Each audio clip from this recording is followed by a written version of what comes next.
Доброго времени суток, уважаемые коллеги. Меня зовут Алексей, магазин «Мир моделей». И сегодня я хочу рассказать о модели танка Panzerkampfwagen 1 Ausf A от компании Takom в 16 масштабе. Данный танк является первой серийной моделью танка Германии после Первой мировой войны.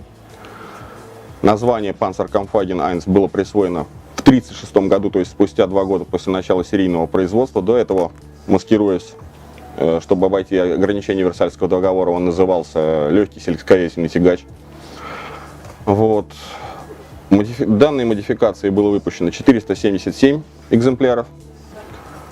Всего к началу 1939 года данных танков в войсках Германии насчитывалось 1477 штук, то есть больше 45% от общего числа бронемашин. Разработана данная машина была на фирме Krupp, серийно производилась на заводах Krupp, MAN, Henschel и Wegmann. Танк имеет компоновку, ставшую для германской бронетехники впоследствии классической. Спереди трансмиссионное отделение, в середине боевое, совмещенное с отделением управления, и в кормовой части моторное. Ходовая часть состоит из 4 опорных катков. Первый подвешен на свечной рессоре.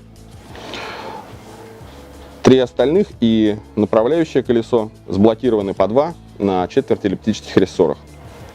Гусеница мелкозвенчатая, двухгребневая, шириной 290 мм. Габариты танка: длина 4020 мм, ширина 2060, высота 1720. Боевая масса 5,4 тонны.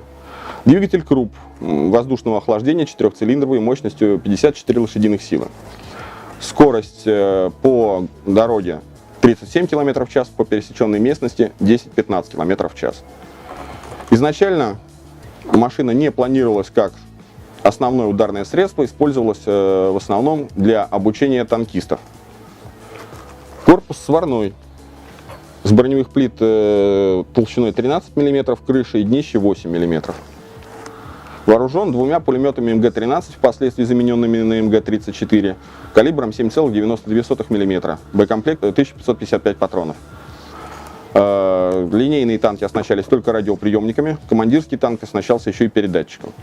Боевое крещение Panzerkampfwagen 1 прошел в Испании в 1936 году и затем активно применялся вермахтом во всех сражениях Второй мировой войны. К 1941 году большая часть машин была уничтожена, в 1942 он был снят с вооружения.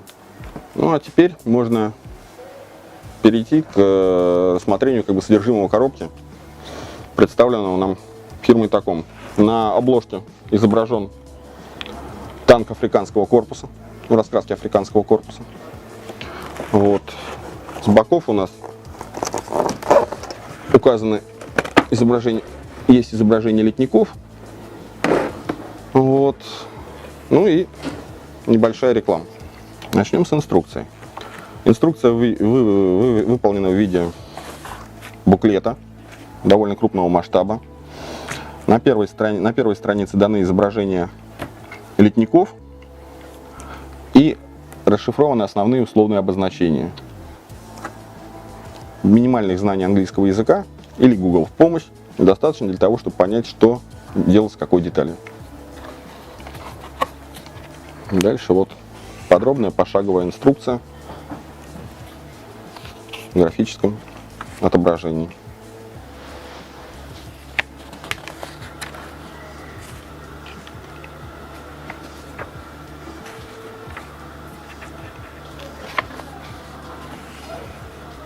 Как видите, все доступно и понятно. Здесь небольшая рекламная вкладочка от Takom и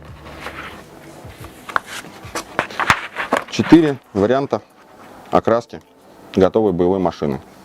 Цвета даны в красках от Atama MIG. Теперь переходим непосредственно к содержимому коробки.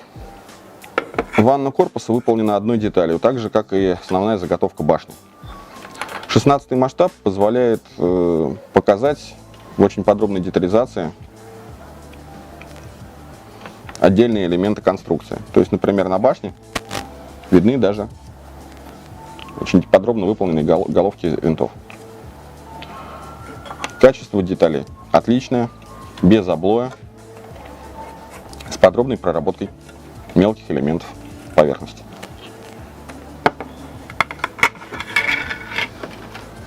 Членение модели довольно логичное. Следующими элементами, которые мы видим, это детали подбашенной коробки, башенная опора, нижний лобовой лист, крылья и башенный люк.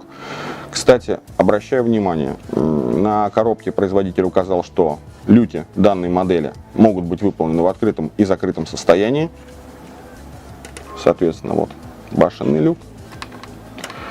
Но деталей внутреннего устройства, то бишь интерьера, в конструкции не предусмотрено. Поэтому, если вы решите сделать башенный люк открытым, вам придется озаботиться фигуркой танкиста, чтобы заполнить пустое пространство. Вот. Дальше у нас идут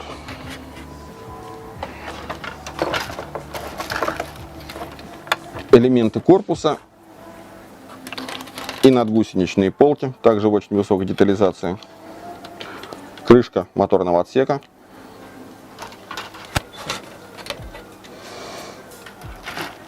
Элементы ходовой части на 4 литниках.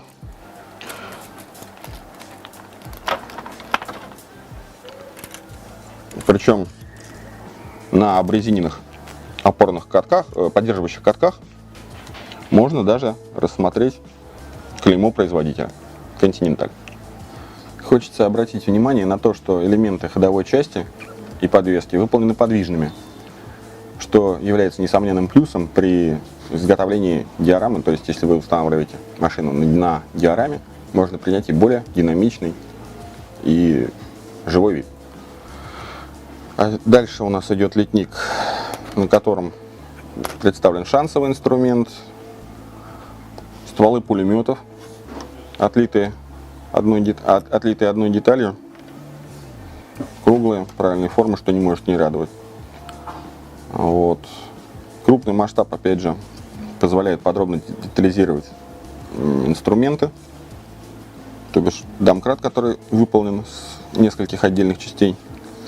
И хочу обратить внимание, что гидроцилиндр домкрата позволяет его исполнить как в варианте с изображенным ремнем крепления, так и использовать элемент крепления из фототравлений.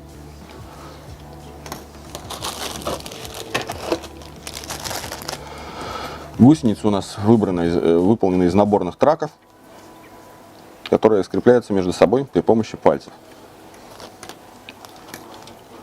Поскольку качество у нас отличное, гусеница выполняется подвижной, что в сочетании с подвижной подвеской дает нам более динамичную по факту модель. Из элементов фототравления у нас даны кожухи глушителей.